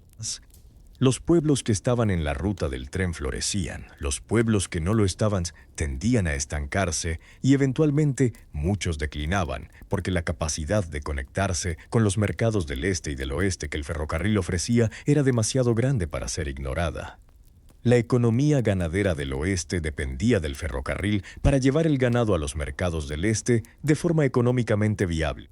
Sin el tren, el cattle drive era la única alternativa, y el tren hacía el cattle drive obsoleto con una velocidad que los vaqueros de la época todavía no habían terminado de procesar. El ferrocarril también traía inmigrantes en números que ninguna migración anterior por tierra había podido igualar. El viaje que antes tomaba meses en carromato tomaba días en tren, con un nivel de comodidad relativa que hacía la travesía accesible para personas que no tenían ni la salud ni los recursos para el viaje terrestre original. Esto aceleró la densificación del oeste con asentamientos permanentes y cambió la demografía de la región de una forma que ninguna fuerza individual había podido lograr antes. La compañía ferroviaria era también un poder político y económico de una magnitud que los pueblos pequeños sentían de forma muy directa. Las tarifas de transporte que las compañías fijaban unilateralmente podían hacer rentable un rancho o arruinarlo dependiendo de cómo se establecieran los precios para los mercados específicos. El resentimiento hacia las compañías ferroviarias era amplio y profundo en muchas partes del oeste, y fue una de las fuerzas políticas que eventualmente llevó a la regulación federal del sector a finales del siglo. El sonido del tren llegando a un pueblo del oeste en 1870 era el sonido del mundo cambiando en tiempo real. El silbato a distancia, el retumbar creciente de los rieles, el humo que aparecía en el horizonte antes que la locomotora misma. Para algunos era el sonido de la oportunidad. Para otros era el sonido de un mundo que ya no iba a ser el mismo. Ambas percepciones eran correctas. El trabajo por el que los vaqueros son más conocidos, el arreo de ganado, el cattle drive, era exactamente tan romántico como suena. Que es decir, que era una empresa de semanas o meses a caballo en condiciones que ponían a prueba la resistencia física, la paciencia y la capacidad de tolerar el olor del ganado en movimiento a temperaturas variables. Las rutas grandes, como el Chisholm Trail que iba desde Texas hasta Kansas, podían medir más de 1.500 kilómetros. El trabajo consistía en mantener juntas a varios cientos o miles de reses que, como categoría general, no tenían ningún interés particular en ir a donde tú querías llevarlas. La composición típica de una cuadrilla de arreo era de aproximadamente 1 o 2 vaqueros por cada 200 reses, más un cocinero que viajaba en el chuck wagon, que era el vehículo de suministros y cocina móvil, que era posiblemente la figura más importante de todo el grupo a efectos prácticos. Un chuck wagon bien equipado y un buen cocinero determinaban de manera significativa el estado de ánimo y la eficiencia del grupo. El cocinero que producía comida caliente consistente y tolerable en las condiciones del camino era una persona respetada con una intensidad que su título no sugiere. La jornada del cattle drive comenzaba al amanecer, exactamente como el campamento regular, pero multiplicado en complejidad logística por la presencia de varios cientos de animales con sus propias necesidades y sus propias inclinaciones. Las reses necesitaban agua, necesitaban pasto y necesitaban moverse a un ritmo que les permitiera mantener el peso que era precisamente el activo económico del viaje. Un hato que llegaba al mercado flaco después de semanas de marcha forzada perdía valor de forma que anulaba el propósito completo de la empresa. La velocidad de marcha de un hato de ganado era de aproximadamente 15 a 25 kilómetros por día, que es el ritmo que permite a los animales caminar, pastorear y no perder peso significativo en el proceso. Para un vaquero a caballo, esto era una velocidad que requería más paciencia que esfuerzo físico la mayor parte del tiempo. El trabajo intenso llegaba en los momentos de estampida que podían ocurrir con muy poco aviso y que representaban el escenario más peligroso del trabajo. Una estampida de ganado era exactamente lo que suena y no requiere mucha amplificación para ser aterradora. Varios cientos o miles de animales de varios cientos de kilos cada uno, moviéndose en la misma dirección a toda velocidad, con el ruido del suelo temblando bajo sus pezuñas, el polvo levantado volviendo el aire marrón y la necesidad urgente de redirigir la masa antes de que llegara a un río, un barranco o simplemente siguiera corriendo hasta dispersarse en un radio de kilómetros. Los vaqueros experimentados podían a veces doblar el hato en una curva gradual hasta que los animales dieran vueltas sobre sí mismos y se fueran deteniendo por agotamiento. Los menos experimentados sobrevivían al episodio con grados variables de completitud física. El cruce de ríos era otro momento de tensión logística elevada. El ganado no cruza corrientes de agua con la cooperación que uno esperaría de animales cuya vida depende de llegar al otro lado. Algunos se negaban, algunos daban vuelta a mitad del río. Algunos intentaban cruzar en los puntos menos convenientes. El vaquero en estas situaciones era simultáneamente guía, pastor, salvavidas ocasional y árbitro de una situación donde los participantes principales no entendían las reglas y el agua fría hacía que los caballos tampoco cooperaran con entusiasmo. Al final de un cattle drive exitoso, el hato llegaba a los corrales de los pueblos ganaderos de Kansas, como Abilene o Dodge City, donde los compradores esperaban para hacer las transacciones. El vaquero recibía su pago, que después de semanas en el camino era una cantidad de dinero que parecía grande y que en el pueblo tenía formas muy eficientes de convertirse en pequeñas. La industria del entretenimiento de estos pueblos ganaderos estaba específicamente calibrada para el vaquero recién pagado, que llevaba semanas sin comodidades de ningún tipo y hacía su trabajo con una eficiencia que el vaquero experimentado reconocía y el novato descubría por primera vez con sorpresa genuina. Hay una narrativa del salvaje oeste que básicamente no incluye mujeres excepto en roles muy específicos y muy limitados: la esposa del granjero, la maestra del pueblo, la figura decorativa en el salón. La realidad era considerablemente más compleja y más interesante. Las mujeres en el oeste de 1870 trabajaban en casi todos los contextos imaginables, como granjeras, como comerciantes, como enfermeras, como maestras, como propietarias de negocios y sí, también en el entretenimiento y la prostitución, que era una industria presente en prácticamente todos los pueblos y que la historia tiende a mencionar de pasada sin mucho análisis. Las mujeres que emigraron al oeste en este periodo lo hicieron por razones tan variadas como las de cualquier grupo humano en movimiento. Algunas iban con sus familias, siguiendo a esposos o padres que habían decidido que el oeste ofrecía oportunidades que el este ya no tenía.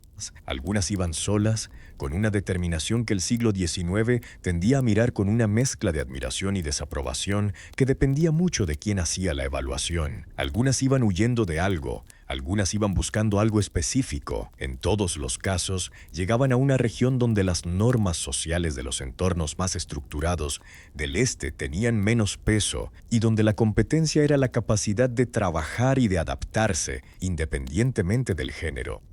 La granja fue el contexto donde más mujeres del oeste trabajaron, y el trabajo de la granja no distinguía género en términos de demanda física. Las mujeres en las granjas del oeste cultivaban, criaban animales, procesaban alimentos para el invierno, cosían, lavaban, cuidaban enfermos, asistían partos propios y ajenos, y hacían todo lo que la supervivencia de la familia requería con los recursos que el aislamiento del oeste permitía. El aislamiento de la granja era uno de los aspectos más difíciles de la vida de las mujeres en el oeste, con la soledad como compañía constante durante semanas o meses entre visitas al pueblo más cercano. Algunas mujeres del oeste desafiaron las convenciones de su época de formas que resultaron en leyendas cuya mezcla de verdad e invención es difícil de separar con precisión. Calamity Jane, cuyo nombre real era Martha Jane Canary, fue una figura real que trabajó como exploradora y que vivió una vida que no encajaba en los moldes que el siglo XIX tenía preparados para las mujeres. Annie Oakley, la tiradora que formó parte del Wild West Show de Buffalo Bill, era una figura real cuya habilidad era absolutamente auténtica y cuya historia incluía capas de complejidad que la imagen popular ha simplificado. Ambas eran excepciones que probaban la regla y que la cultura popular convirtió en símbolos de algo que la realidad del oeste era en versiones más ordinarias y menos espectaculares. Las mujeres que trabajaban en el entretenimiento del oeste, un término que abarcaba desde cantantes y actrices hasta prostitutas, operaban en un sector que era económicamente significativo y socialmente ambivalente.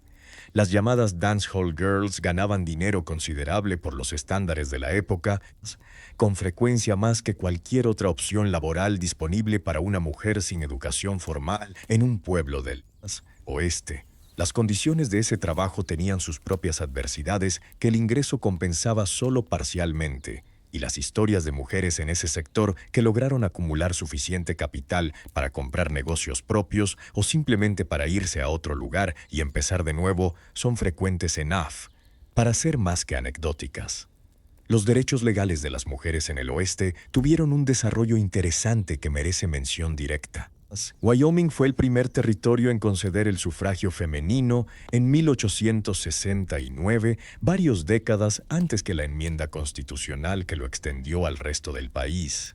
Esto no fue un acto de adelantada conciencia feminista desinteresada, sino una combinación de factores pragmáticos que incluían el deseo de atraer mujeres al territorio, la necesidad de votos para el partido en el poder y el razonamiento de que las mujeres en el territorio tendían a votar de formas que convenían a ciertos intereses. El resultado fue real independientemente de la motivación. La mujer en el oeste de 1870 era, como en cualquier lugar y época, una persona completa con su propia historia, sus propias estrategias de supervivencia y sus propias maneras de navegar un entorno que no había sido diseñado con su conveniencia en mente. Lo cual, si lo piensas con suficiente atención, describe la condición humana en general con una precisión que trasciende el género y el periodo histórico. Los forajidos del oeste, los Billy the Kid, los Jesse James, los Butch Cassidy, son figuras que la cultura popular ha procesado durante tanto tiempo que ya es casi imposible separar la persona del personaje. Lo que sí sabemos históricamente es que muchos de los llamados outlaws del oeste eran hombres jóvenes, frecuentemente con historias personales marcadas por la guerra civil, por la pobreza, por el desplazamiento y por el hecho de que en algunas partes del oeste la distinción entre lo legal y lo ilegal era una línea considerablemente más borrosa de lo que los libros de texto sugieren. Billy the Kid, cuyo nombre real era William Henry McCarthy Jr., aunque también usó el nombre William Bonney, murió a los 21 años en 1881. En ese periodo relativamente breve de vida adulta, acumuló una reputación que la leyenda subsecuente multiplicó, hasta proporciones que la realidad histórica no justifica completamente. El número de personas que mató fue objeto de exageración considerable en los relatos populares de la época. Era un hombre joven atrapado en conflictos de tierras en Nuevo México que tenían motivaciones económicas y políticas que el drama individual del forajido tiende a oscurecer. Jesse James es quizás el caso más claramente ilustrativo de cómo la leyenda del forajido se construye en tiempo real sobre una base de realidad parcial. James y su banda robaron bancos y trenes de forma documentada durante más de 15 años, causando muertes y pérdidas económicas reales. Al mismo tiempo, la prensa simpatizante de la época, especialmente en Missouri, donde James tenía apoyo local considerable, lo presentaba como una especie de Robin Hood que atacaba a las instituciones financieras que habían perjudicado a los granjeros del sur después de la Guerra Civil. La realidad de Jesse James era la de un hombre violento con habilidades organizativas y el don de caer bien a las personas que necesitaban un símbolo de resistencia. Ambas cosas podían ser ciertas simultáneamente. La simpatía popular hacia ciertos forajidos del oeste tenía raíces en tensiones sociales reales que el periodo de la reconstrucción y la expansión del capitalismo industrial había intensificado. Los bancos y las compañías ferroviarias eran instituciones poderosas que muchas personas del oeste ordinario miraban con resentimiento genuino y bien fundado. Un hombre que les robaba era visto por algunos como alguien que actuaba donde la gente normal no podía. Este mecanismo de proyección es antiguo y universal, y el oeste americano simplemente le puso sombrero y revólver. La vida real de un forajido del oeste no era particularmente glamorosa vista desde adentro. Era vida en movimiento constante, sin poder establecerse en ningún lugar sin riesgo de ser reconocido. Era la tensión permanente de saber que había dinero puesto sobre tu cabeza y que eso motivaba a personas en distintos rangos de la escala moral a considerarte una fuente de ingresos. era la dificultad de confiar en alguien cuando la traición tenía valor de mercado concreto. Jesse James fue asesinado por alguien de su propia banda que quería cobrar la recompensa. Billy the Kid fue muerto por un sheriff que había sido su conocido. La lealtad en el mundo del forajido era un recurso escaso y con fecha de expiración.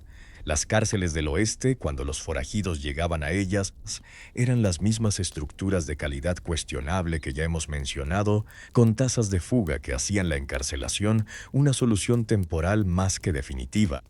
Las autoridades que capturaban forajidos conocidos enfrentaban el dilema logístico de mantenerlos seguros en instalaciones que no estaban diseñadas para esa función. Las fugas eran frecuentes. Los rescates por parte de cómplices eran posibles. La conclusión más permanente para muchos forajidos era la que llegaba de un disparo y no de un proceso judicial. Lo que la leyenda del forajido del oeste ha preservado más allá de los hechos verificables y los mitos convenientes es algo sobre la relación de las personas ordinarias con las instituciones de poder y con las figuras que desafían esas instituciones, correcta o incorrectamente. Es una historia que se cuenta en muchas culturas y épocas con distintos ropajes y que en el oeste americano encontró un escenario y unos protagonistas suficientemente cinematográficos para sobrevivir en el imaginario colectivo mucho más que la mayoría de las historias verdaderas de personas ordinarias que simplemente vivieron, trabajaron y murieron en ese territorio sin que nadie escribiera canciones sobre ellos. Si no estás en un pueblo esta noche, sino en el camino, en algún punto entre dos lugares con nombre, la noche se presenta como una propuesta de doble cara. Por un lado, el cielo del oeste en 1870, sin contaminación lumínica de ningún tipo, era probablemente uno de los espectáculos visuales más impresionantes que un ser humano podía experimentar. Un despliegue de estrellas de una densidad y claridad que hoy es prácticamente imposible de ver desde cualquier ciudad del mundo. Por el otro lado estás en el suelo, con lo que eso implica en términos de temperatura, humedad, comodidad lumbar y compañía no solicitada de origen entomológico. El campamento de noche en el oeste tenía una rutina establecida que los hombres con experiencia ejecutaban con la eficiencia de algo repetido muchas veces. El primer paso era elegir el lugar, que no era arbitrario. Buscabas protección del viento, que en las llanuras podía ser considerable y que hacía el frío exponencialmente más perceptible. Buscabas cercanía razonable al agua sin estar tan cerca como para que el campamento fuera el punto de convergencia de toda la fauna nocturna de la zona, que también necesitaba agua y que tenía sus propias opiniones sobre los visitantes humanos. El fuego era el centro del campamento, funcional y simbólico a la vez.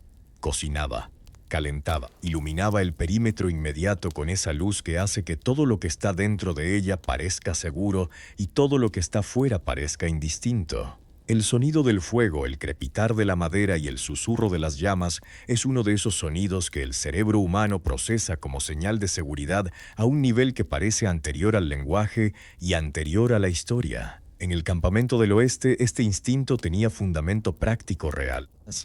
Las serpientes de cascabel eran una preocupación real en el oeste que el campamento nocturno intensificaba porque las serpientes buscaban el calor y los objetos calientes incluían los cuerpos humanos dormidos. La práctica estándar era revisar las botas antes de ponérselas por la mañana, verificar las mantas antes de extenderlas en el suelo y ser generalmente consciente de dónde ponías las manos en la oscuridad. La mordedura de cascabel era dolorosa y potencialmente mortal lejos de cualquier ayuda médica. Era también suficientemente común como para que todos en el campamento la conocieran como riesgo real y no como anécdota hipotética. Los escorpiones compartían el mismo espacio con una distribución geográfica distinta, pero con los mismos hábitos nocturnos y la misma tendencia a buscar el calor debajo de piedras, troncos, botas y ropa doblada. La picadura del escorpión más común del oeste era dolorosa pero raramente mortal para un adulto sano. Sin embargo, raramente mortal en un campamento a días de distancia de cualquier médico era un rango de posibilidades suficientemente amplio para tomarse en serio. El sonido de la noche en el campamento del oeste es algo para lo que el mundo moderno no tiene un equivalente exacto. El viento en la hierba, que en las grandes llanuras producía ese sonido continuo y cambiante que los habitantes de la región aprendían a leer como información sobre el clima que venía.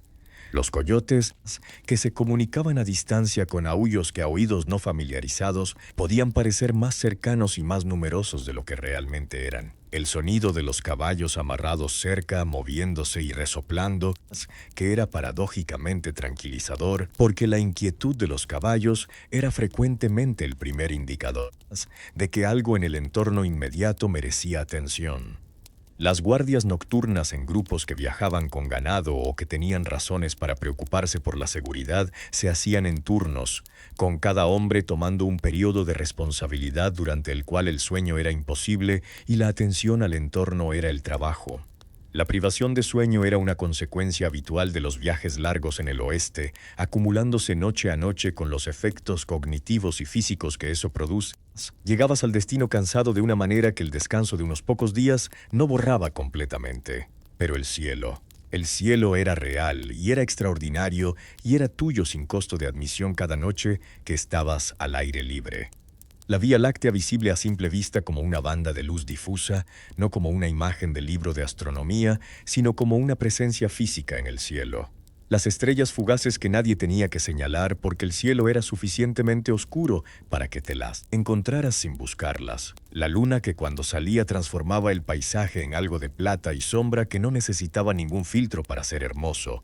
Eso también era el oeste, no en vez de lo demás. Junto con lo demás hay una imagen del oeste que es casi universal. Todo el mundo va armado, todo el mundo sabe disparar, y el revólver al costado es tan normal como los pantalones. La realidad era un poco más matizada. Sí, las armas eran comunes en el oeste, especialmente entre vaqueros, viajeros y personas que pasaban tiempo en zonas remotas donde la distancia a cualquier tipo de autoridad era considerable.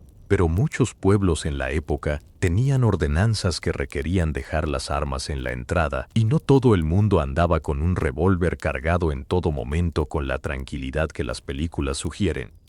Las armas del oeste del siglo XIX eran productos de tecnología que estaba evolucionando rápidamente. El revólver de acción simple, que requería que el tirador amartillara manualmente el arma antes de cada disparo, fue progresivamente complementado y eventualmente reemplazado por el revólver de acción doble, que permitía disparar sin ese paso adicional. El Colt Single Action Army, apodado el Peacemaker, fue introducido en 1873 y se convirtió en el arma de fuego corta más asociada con la época. El Winchester, el rifle de repetición que permitía disparos consecutivos sin recargar manualmente cada vez, cambió el equilibrio de poder en situaciones donde la velocidad de fuego era determinante. El mantenimiento de las armas de fuego en las condiciones del oeste era una responsabilidad constante que los propietarios responsables tomaban en serio por razones muy prácticas. El polvo del camino se metía en todos los mecanismos de precisión con una constancia que requería limpieza regular. La humedad producía oxidación que degradaba tanto la confiabilidad del disparo como la vida útil del arma. Un arma mal mantenida era potencialmente más peligrosa para su usuario que para su objetivo, porque los fallos en el momento del disparo tenían consecuencias que no se podían postergar para revisión técnica.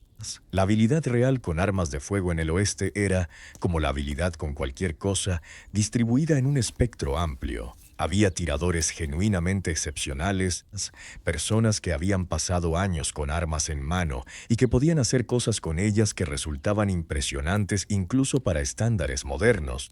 Y había personas que tenían un arma principalmente como disuasivo o como herramienta de seguridad y cuya puntería en una situación de estrés real era una incógnita para ellos mismos. El duelo al mediodía como ejercicio de puntería comparativa era un evento documentado pero considerablemente menos frecuente que el cine sugiere. El mito del duelo en el oeste merece un momento de revisión. Los duelos ocurrían, no todos al mediodía en la calle principal con el pueblo entero mirando desde las ventanas.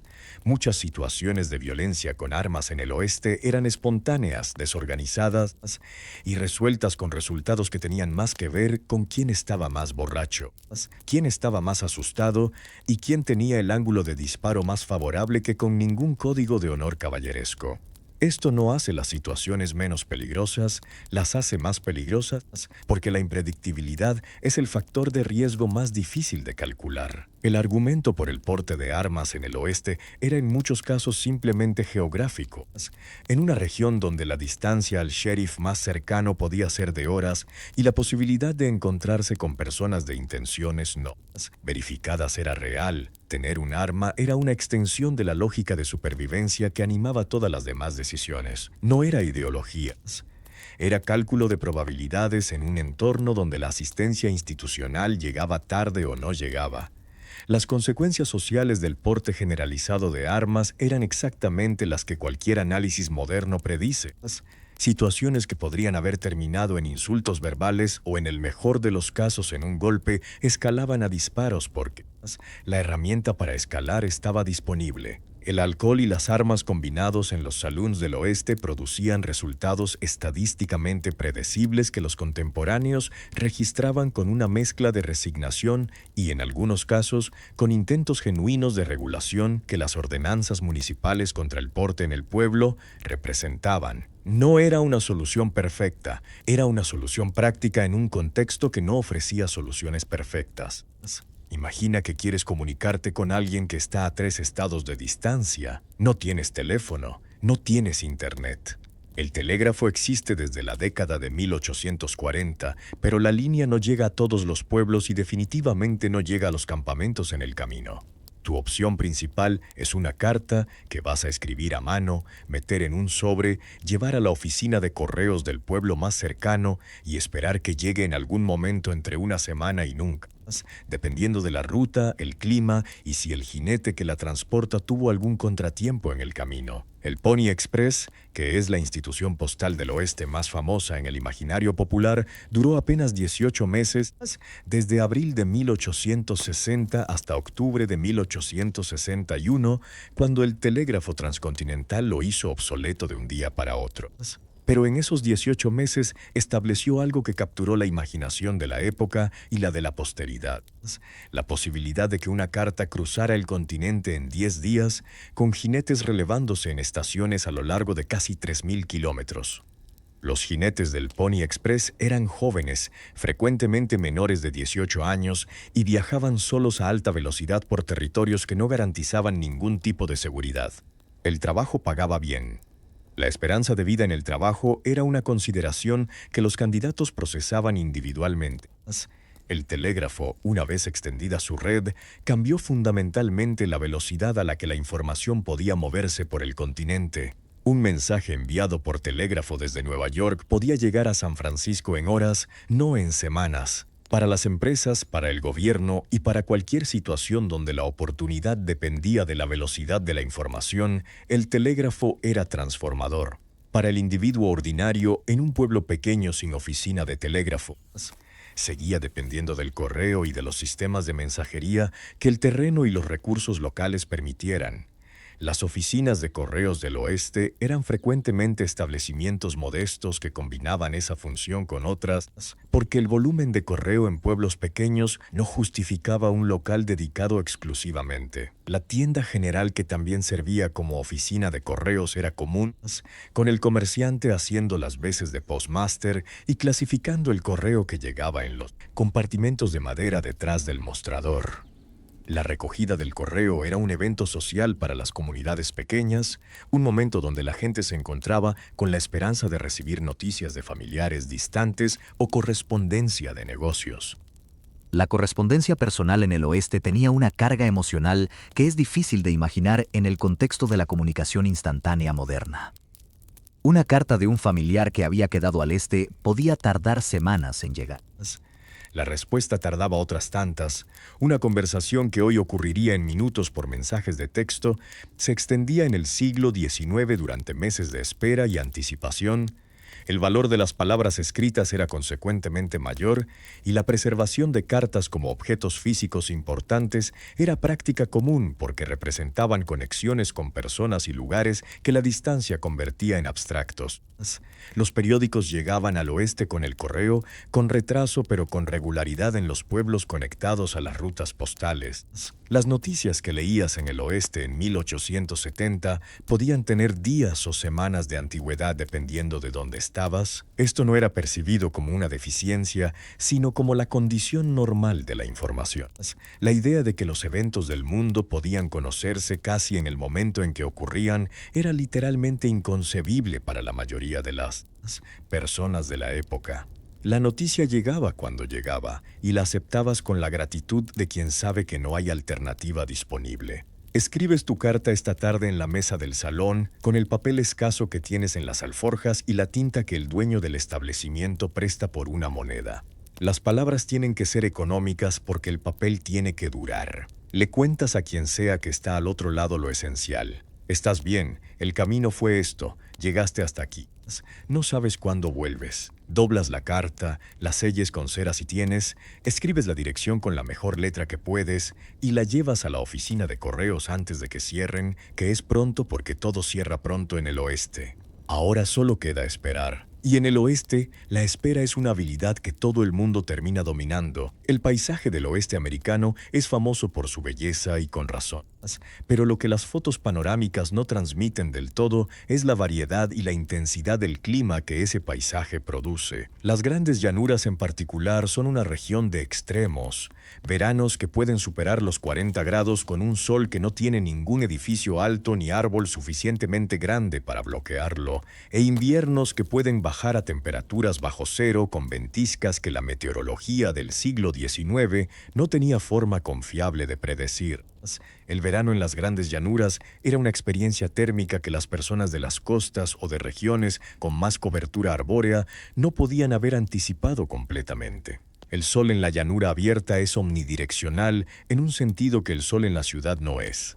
Llega de arriba, rebota del suelo, se refleja en cualquier superficie y produce una temperatura ambiental que el cuerpo procesa como presión física, además de calor. La deshidratación era un riesgo constante y el reconocimiento de sus síntomas tempranos era conocimiento de supervivencia básico que cualquiera que pasara tiempo en el camino necesitaba haber aprendido. Los tornados son una característica climática de las grandes llanuras que la época no tenía sistema de alerta temprana para predecir. Las personas del oeste reconocían las condiciones que los precedían, el cielo con ese tono verdoso particular, el silencio repentino antes de la tormenta, el olor específico que el aire produce en ciertas condiciones atmosféricas, y reaccionaban con la rapidez y la dirección que tenían disponibles. Sin sótanos en la mayoría de las estructuras rurales, las opciones ante un tornado se reducían con una velocidad que conviene no examinar demasiado despacio. Las tormentas eléctricas en las llanuras eran espectaculares y mortales en proporciones que el espectáculo hacía difícil de ignorar. En terreno plano sin obstáculos altos, un ser humano o un caballo podía ser el punto más elevado del paisaje en kilómetros, lo cual en términos de conductividad eléctrica era una posición que los libros de física describirían como subóptima. Los vaqueros en campo abierto durante tormentas eléctricas tenían protocolos de reducción de riesgo que incluían bajar del caballo, alejarse de los árboles aislados y básicamente esperar que la estadística los favoreciera, que era un plan con más esperanza que método. El invierno en el norte de las grandes llanuras era otra categoría de desafío climático completamente distinta. Las ventiscas que hoy tienen nombre, el sistema de alerta temprana y la infraestructura moderna para gestionarlas, en el siglo XIX llegaban sin aviso verificable y podían transformar un paisaje navegable en un entorno donde la visibilidad caía a metros en minutos.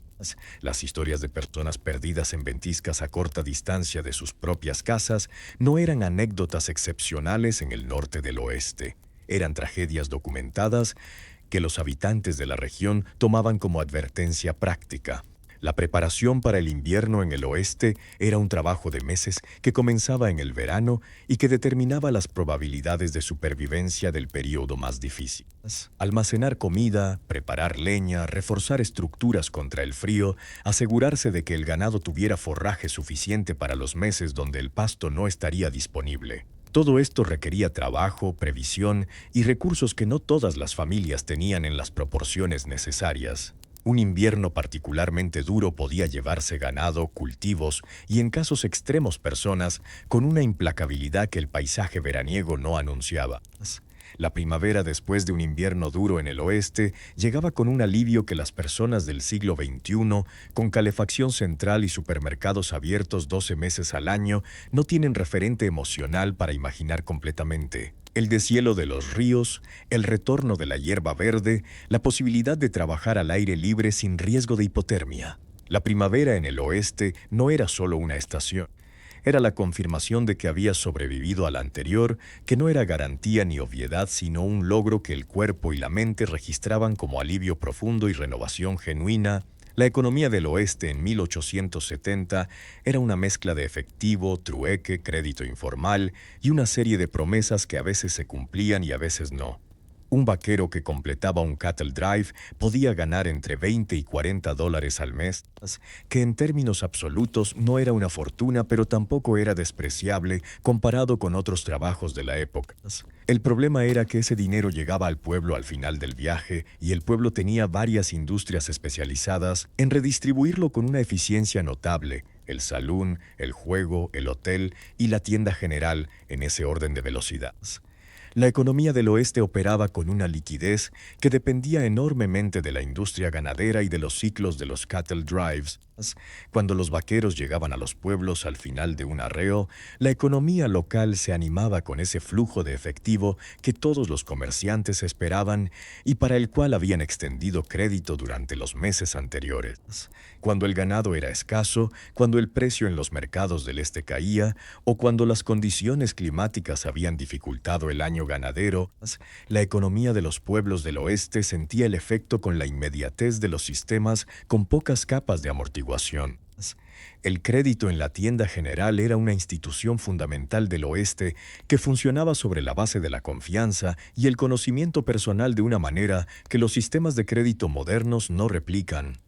El comerciante que conocía a sus clientes, que sabía qué tierra tenían, qué ganado, qué historia de pagos, extendía crédito a personas que necesitaban provisiones hoy con el entendimiento de que pagarían cuando el ciclo económico lo permitiera.